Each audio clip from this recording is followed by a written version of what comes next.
Bonsoir et bienvenue à ce nouveau numéro de Émergence délocalisée à Pointe-Noire.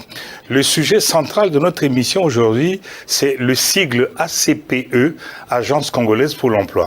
L'ACPE a été créée en 2019 et elle est dirigée par Madame Noélie Oyabiki Iwanza, qui est notre invitée de ce soir.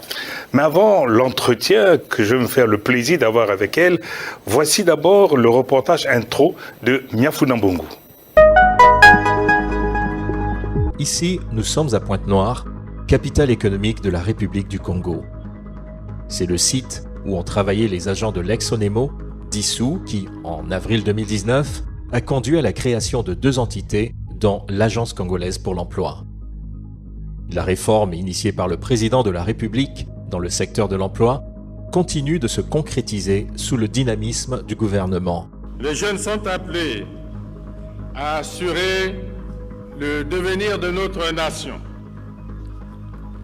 Leurs revendications premières portent sur l'emploi, le travail, et c'est légitime. Voilà, Madame Oyabiki Iwanza, vous êtes à la tête de l'ACPE depuis un peu plus d'une année déjà.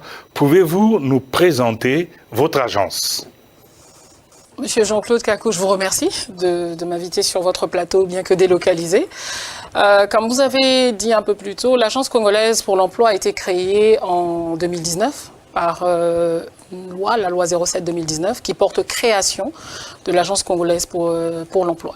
Il s'agit aujourd'hui suivant la volonté du chef de l'État, dans son programme La Marche vers le développement, de doter notre pays d'une structure qui puisse accompagner ce développement par la mise à disposition de ressources compétentes, qualifiées, pour justement assurer le développement de notre pays. Donc nous avons un rôle de régulateur sur le marché du travail, entre d'un côté les entreprises, qui elles sont créatrices de richesses, de valeur, et ont besoin de main-d'œuvre qualifiée pour se développer, et de l'autre côté des demandeurs d'emploi, qui eux justement sortent des écoles ou ont déjà une expérience et veulent justement trouver un poste correspondant un peu à leurs besoins ou à leurs désirs. Bon, on sait que l'ACPE est né de l'éclatement de l'Onemo. Alors pourquoi a-t-on dissous l'Onemo, l'Office national de la main-d'œuvre ? Je pense que... Quelles étaient ses faiblesses ?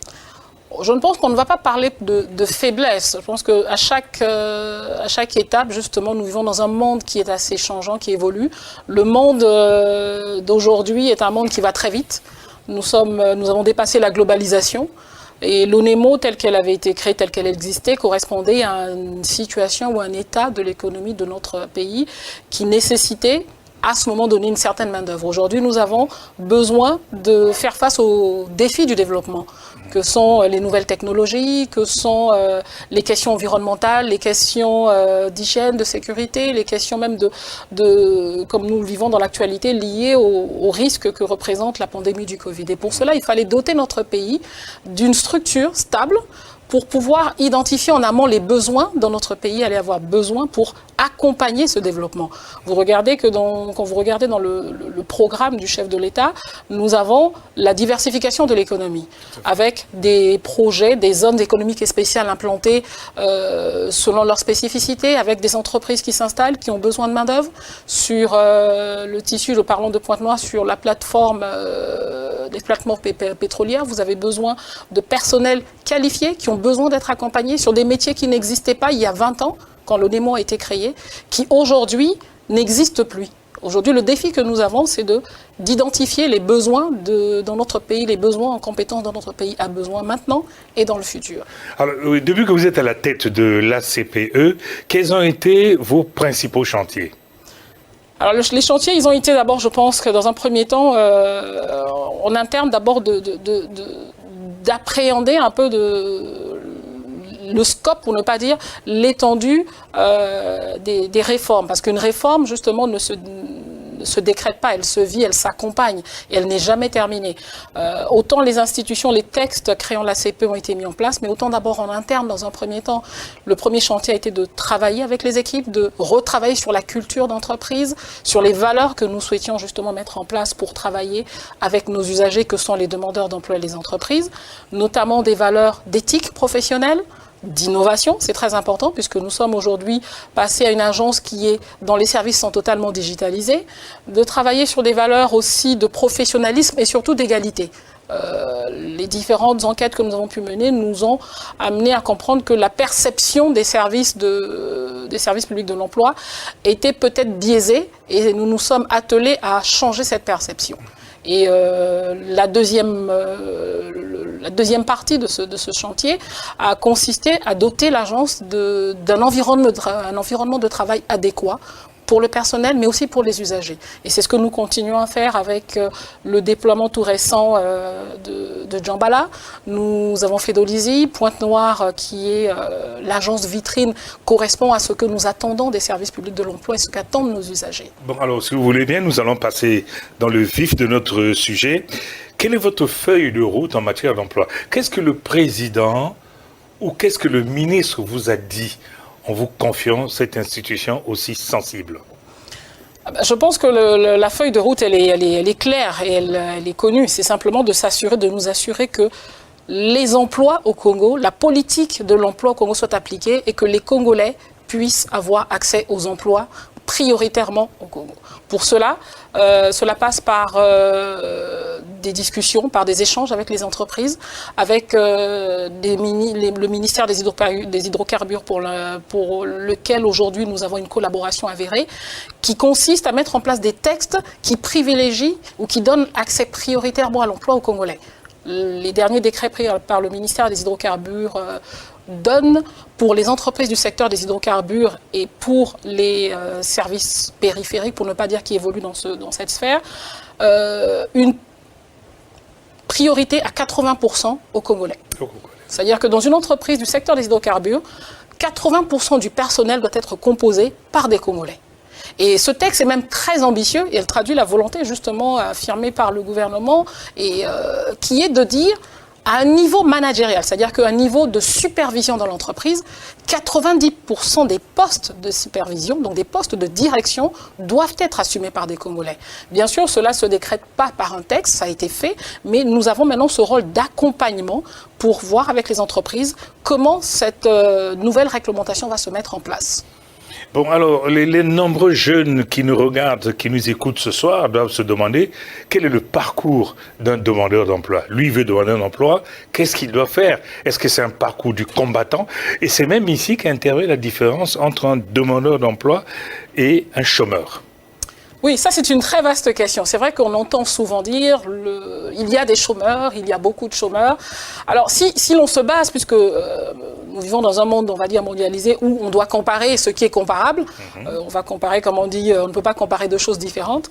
La définition d'un chômeur obéit à plusieurs critères. Et ces critères doivent être concomitamment respectés. Cela veut dire que pour être chômeur, il faut d'abord, 1, être majeur, 2, être en situation de recherche d'emploi sur une période donnée, mais surtout être disponible pour occuper cet emploi. Et ensuite, ne pas avoir travaillé pendant une certaine période donnée. Si bien que lorsque vous prenez tous ces critères que vous additionnez, vous vous rendez compte que finalement, cela peut réduire les chiffres que l'on nous annonce. Parce que lorsque vous dites vous êtes étudiant, je comprends qu'un étudiant qui fait des études a besoin d'avoir un travail d'appoint, mais il ne remplit pas le critère de disponibilité, donc il n'est pas chômeur. Mais en revanche, un demandeur d'emploi, c'est quelqu'un qui est inscrit régulièrement à l'Agence congolaise pour l'emploi, qui a rempli, il est inscrit. À ce jour, je sais que nous avons 28 000 demandeurs d'emploi inscrits. Ce sont des personnes qui recherchent un emploi, qui sont suivies, qui ont déposé un CV et que nous accompagnons. Vous êtes là dans le parcours que je viens de demander. Voilà, le parcours en fait du demandeur d'emploi, d'une personne qui est disponible pour rechercher un emploi, c'est d'abord de s'inscrire. S'inscrire, c'est aujourd'hui très simple. Vous allez sur le site www.acpe.cg, vous allez dans l'espace s'inscrire, vous téléchargez, je ne dirais peut-être pas uploader, parce que c'est la version en anglaise, mais vous postez votre CV sur votre site, vous créez votre profil, et déjà la première formalité est respectée. Vous pourrez vous-même télécharger votre attestation d'inscription, qui est l'une des conditions que demandent la plupart des entreprises pour pouvoir recevoir un dossier de demandeur d'emploi. Une fois que vous avez fait cela, vous avez accès à toutes les offres d'emploi que postent directement les entreprises sur ce site. Donc ça, c'est le parcours normal. Maintenant, il y a le parcours du demandeur d'emploi ou de la personne qui est en poste, qui veut une reconversion professionnelle, ou malheureusement, du fait de la pandémie, a été victime de cette crise et a perdu son emploi. Cette personne peut se présenter au sein de la CPE, au sein de nos agences, pour rencontrer des demandeurs, des conseillers en emploi, qui vont s'occuper du parcours, l'accompagner soit sur une reconversion, sur de la formation, et le volet formation qui est la deuxième étape un peu de la réforme du service public de l'emploi, puisque l'ONEMO a été scindé en deux. Nous avons d'un côté la CPE, qui est en fait la partie visible, le contact avec les demandeurs d'emploi, et vous avez le FONEA, qui est le Fonds national d'accompagnement et d'appui à l'apprentissage. Et donc, une fois que ces personnes se sont inscrites, si elles veulent une formation, à ce moment, la CPE, en identifiant les besoins, en regardant les besoins également émis par les entreprises, nous pouvons nous rapprocher du FONEA pour leur demander de mettre en place des mécanismes de formation qui aideront ces jeunes à retrouver rapidement un emploi. Alors, vous venez d'annoncer un chiffre qui m'intéresse beaucoup, 28 000. Alors, 28 000, c'est le nombre de ceux qui se sont inscrits. Oui, c'est bien cela, qui se sont inscrits pour se déclarer demandeurs d'emploi. Bon, alors, de ceux qui se sont inscrits, combien ont été satisfaits? Combien d'emplois avez-vous créé? Alors, sur les statistiques que nous avons publiées en fin d'année, nous avions pu placer près de 56%. Sachant qu'en termes d'offres d'emploi, nous avons les offres que nous transmettent les entreprises. Certaines sont pourvues par des Congolais. Et pour celles pour lesquelles nous n'avons pas les compétences disponibles, elles sont pourvues par des expatriés. Donc voilà le taux que nous avons annoncé dans nos chiffres. Alors, vos demandeurs d'emploi sont-ils exclusivement congolais ou y a-t-il des expatriés? Alors, ça va vous paraître surprenant, il y a des Congolais, il y a certains expatriés, mais il y a également beaucoup de Congolais de la diaspora.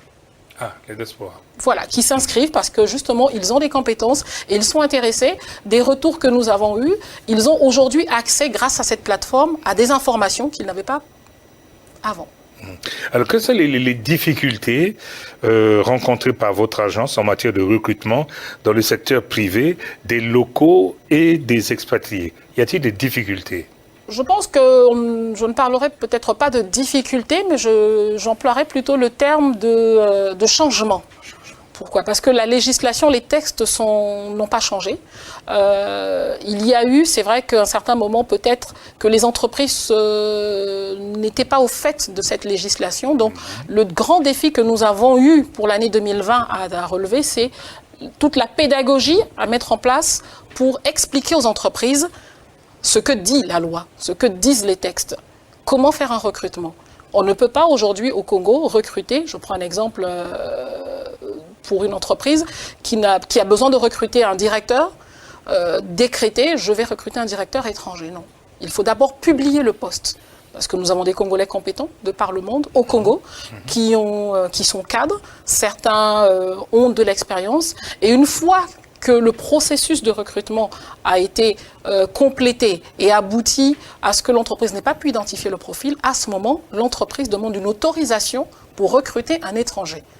Mais ce grand défi, ce grand chantier que nous avons mené en 2020, ça a été pendant toute cette année d'expliquer, de faire de l'accompagnement, que nos conseillers sont allés vers les entreprises pour expliquer ces changements.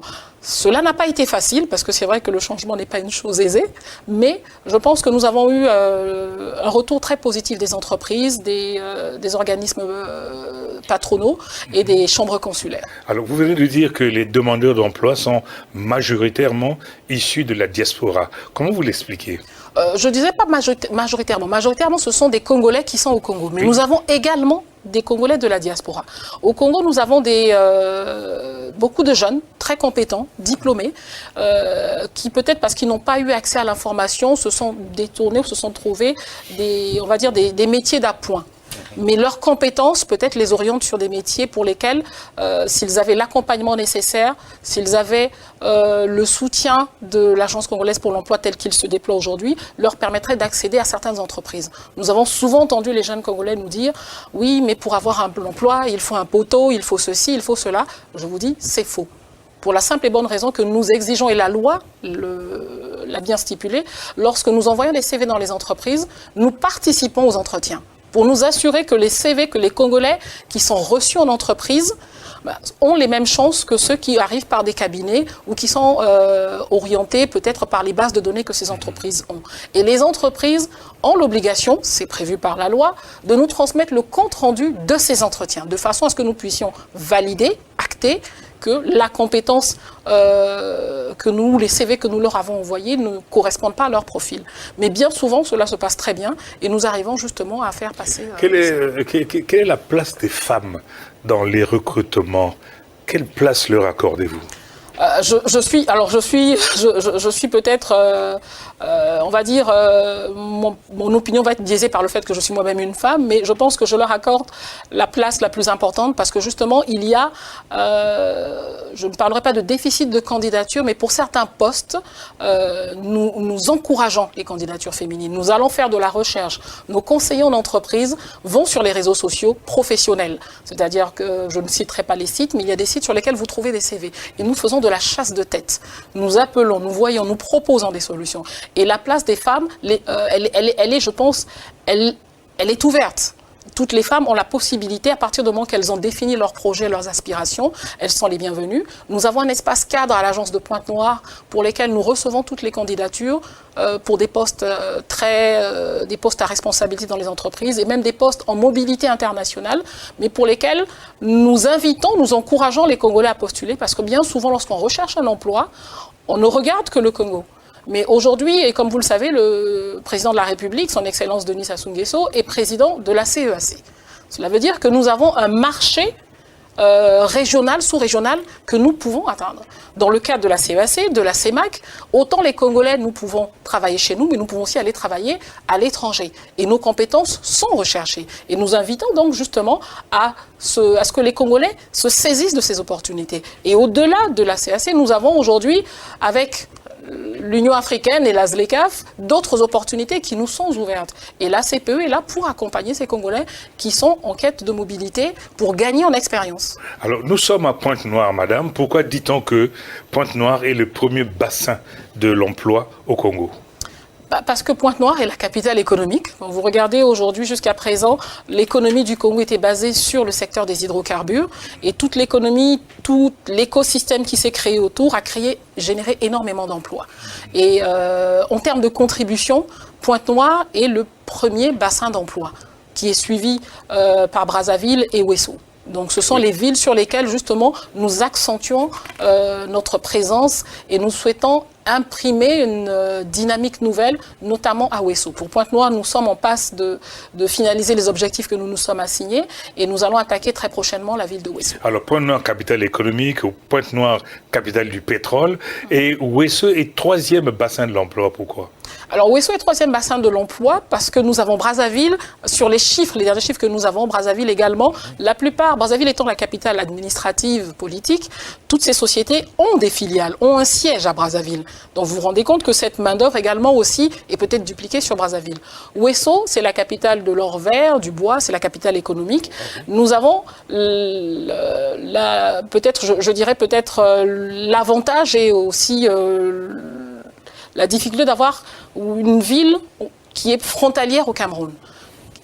Et avec le marché ou la libre circulation en zone CEMAC, nous avons une compétition, nos compétences congolaises, nos talents congolais ou les jeunes Congolais qui recherchent du travail sont déjà mis en compétition entre eux parce qu'ils sortent tous des écoles, ils ont des diplômes, mais en compétition avec de la main-d'œuvre de la sous-région. Et c'est pour ça qu'il nous faut justement veiller à l'application de nos textes pour que les emplois soient réservés en priorité aux Congolais. Quel est l'avenir de l'employabilité au Congo ? Je pense que cet avenir est très radieux. Je vous donne juste à titre d'exemple l'inauguration hier des travaux, la pose de la première pierre des travaux de la raffinerie Atlantique Pétrochimie. La deuxième raffinerie. Voilà, la deuxième raffinerie. Et lorsque vous voyez le site, les projets de cette raffinerie, ce n'est pas moins de 5000 emplois directs et indirects. Et lorsque vous regardez, vous analysez, lorsque ce projet va se mettre en place, vous allez avoir deux phases. La première phase va consister d'abord aux travaux de construction de cette raffinerie, qui va nécessiter de la main-d'œuvre, énormément de main-d'œuvre, dans différents corps de métier. Et autour de cette construction va se créer un écosystème d'entreprises partenaires, d'entreprises qui vont travailler pour aider à ce que cette raffinerie voie le jour. Et pour cela, ce sont des Congolais, non seulement des Congolais, on va dire, de Fouta, en premier lieu, puisqu'elle est implantée à Fouta, oui. de Tiamanzassi, qui est le district, Pointe-Noire qui est à côté, du Kwilu, mais après du Congo. Et forcément, ces compétences seront nécessaires. Mais ensuite, vous avez la phase maintenant exploitation de la raffinerie. Pendant que cette raffinerie est en train de sortir de terre, il va falloir, et c'est ce que nous sommes en train de faire avec Atlantique Pétrochimie, identifier les compétences, les former au métier. Parce que justement, c'est vrai que nous avons la notion de transfert de compétences où ces sociétés vont amener des experts, mais nous allons devoir travailler pendant qu'elle est en train de voir le jour, de sortir de terre, travailler sur les compétences nécessaires pour que cette raffinerie travaille. Et c'est différents corps de métiers également, différents métiers en interne, que ce soit des métiers techniques, des métiers support. Et pour cela, tout cet écosystème va générer une vie autour de cette cité. Il va générer également aussi la création d'une valeur, puisque le pouvoir d'achat des Congolais qui vont travailler là-bas va évoluer. Et lorsque vous avez à côté les zones économiques spéciales qui sont également en train de naître, nous avons déjà la zone économique spéciale de Maluku, avec des entreprises, des usines qui travaillent, c'est également le même mécanisme et le même écosystème. Donc nous ne pouvons que nous réjouir de ces projets. Et lorsque l'on parle de la marche vers le développement, mais ce développement passe par des compétences humaines, par des êtres humains, par des Congolais. Et il nous faut justement répondre à cela. Et c'est, pour rebondir sur la question que vous m'avez posée au tout début, c'est en fait le but de la réforme de l'ONEMO. Ah. Voilà. Quel est le taux de chômage au Congo, madame? Pouvez-vous avancer quelques chiffres? 40%, 50%, 60%? Comme je vous l'ai dit au début, le chômage, selon la définition du BIT, obéit à plusieurs critères. Oui. Et dans le cadre d'un service public de l'emploi, nous nous basons simplement sur ceux qui sont inscrits sur notre base de données. Pour la simple et bonne raison que si vous prenez tous ces critères concomitants, vous allez vous rendre compte que déjà si vous enlevez les jeunes, les mineurs, ils n'ont pas droit, selon les textes du BIT, ne peuvent pas travailler. Vous prenez des jeunes, des étudiants qui s'inscrivent, qui disent qu'ils sont chômeurs. Vous prenez des personnes qui travaillent dans le secteur informel, qui génèrent du revenu, qui ont une activité, même si elle est informelle, mais le secteur informel est un secteur reconnu aujourd'hui. Donc il est difficile de pouvoir établir un taux de chômage sur la base universelle. Ah. Sur cette base-là. Maintenant, il est clair qu'en collaboration avec le ministère du Plan et l'INS, l'Institut national de la statistique, nous travaillons à ce que les résultats du recensement général de la population puissent nous permettre de déterminer certains taux, notamment le taux de population active que nous pourrons corréler avec nos inscriptions pour affiner ces chiffres, justement. Alors, quels sont les défis de l'ACPE pour l'année 2021 ? Alors, les défis de l'ACPE pour l'année 2021, c'est de saisir justement, d'arriver à saisir toutes les opportunités que nous avons aujourd'hui au Congo. Nous avons, comme je vous l'ai expliqué, des projets qui naissent. Nous avons des projets qui ont été identifiés. Nous avons besoin de main-d'œuvre. Nous avons besoin, les entreprises qui sont installées au Congo nous disent, nous avons besoin de main-d'œuvre congolaise. Et c'est pour ça que je vous disais un peu au début que nous avions dans notre base de données des Congolais de la diaspora qui ont besoin, eux aussi, qui souhaitent rentrer au pays. Pour nous, c'est de mobiliser ces ressources, c'est d'identifier les Congolais. Et c'est pour ça que j'invite les Congolais à s'inscrire sur notre site, à télécharger leur CV, à nous faire part de leurs connaissances, de façon à ce que nous puissions répondre aux demandes des entreprises. Ce matin, je sortais d'une réunion de 4 heures avec une entreprise qui a besoin de compétences dans le secteur des hydrocarbures. Je lance un appel aux Congolais qui se reconnaîtront dans ces compétences-là. Nous recherchons des jeunes ayant un diplôme ou une formation en génie pétrolier et au métier du pétrole. Parlons chinois, bien sûr, ce serait bien, anglais également, mais il y a des demandes spécifiques et nous sommes là pour les satisfaire. Notre défi, ce sera d'aller identifier les Congolais, quels qu'ils soient, où qu'ils soient dans le monde, et pouvoir leur proposer justement un projet qui les intéresse au sein de ces sociétés. Madame, nous arrivons à la fin. Je vous laisse le privilège de conclure. Est-ce que l'ACPE fera mieux que l'ONEMO ? Je pense que l'ACPE va répondre aux défis du moment. Aujourd'hui, nous sommes dans un monde où les technologies vont vite. Nous avons à relever dans le cadre de cette pandémie le défi du télétravail. C'est un chantier. Avec la réforme du Code du travail, nous devons inscrire ces points dans les textes à venir. Aujourd'hui, c'est de nous assurer que les Congolais et accès aux nouvelles technologies. Parce que justement, les entretiens d'embauche, le travail se passera à distance, de façon virtuelle. Et pour cela, il nous faut nous assurer que la fracture numérique se réduise. Et je sais que c'est l'un des chantiers justement ou l'un des piliers du programme de la marche vers le développement. En collaboration avec le ministère des Postes et Télécommunications et des Nouvelles Technologies, nous avons émis certaines fiches permettant justement de pouvoir contribuer à la réduction de la fracture numérique. Aujourd'hui, lorsque vous allez dans nos agences, principalement celle de Pointe-Noire, les demandeurs d'emploi ont accès à des ordinateurs pour se former, pour se familiariser avec l'outil informatique et pour passer certains entretiens. Et c'est ce que nous voulons vulgariser sur tout le territoire congolais, de façon à ce que le Congolais, où qu'il soit, n'ait plus cette barrière entre ou cette contrainte liée au fait d'être en zone urbaine ou en zone rurale. Voilà. Le télétravail permettra à tout le monde, ce chantier permettra à tout le monde de travailler où qu'il soit. Et j'en profite également pour saluer aussi le partenariat que nous avons avec Congo Télécom, qui nous permet justement de pouvoir réduire cette fracture numérique en déployant la fibre optique. Nous sommes partenaires avec Congo Télécom, qui est une entreprise d'État. Nous avons également mis en place aussi des projets qui permettront, dans les différents centres de Pointe-Noire et de Brazzaville, de rapprocher les services de la CPE au plus près des demandeurs d'emploi, de façon à ce qu'ils n'aient pas à se rendre dans nos locaux, mais que de là où ils sont, en collaboration avec les élus locaux, ils puissent justement pouvoir avoir accès aux services de l'agence. Madame la directrice générale de la CPE, merci de nous avoir accordé un peu de votre temps. Merci à vous qui avez suivi cette émission. Rendez-vous au prochain numéro d'Émergence, mardi prochain. Au revoir.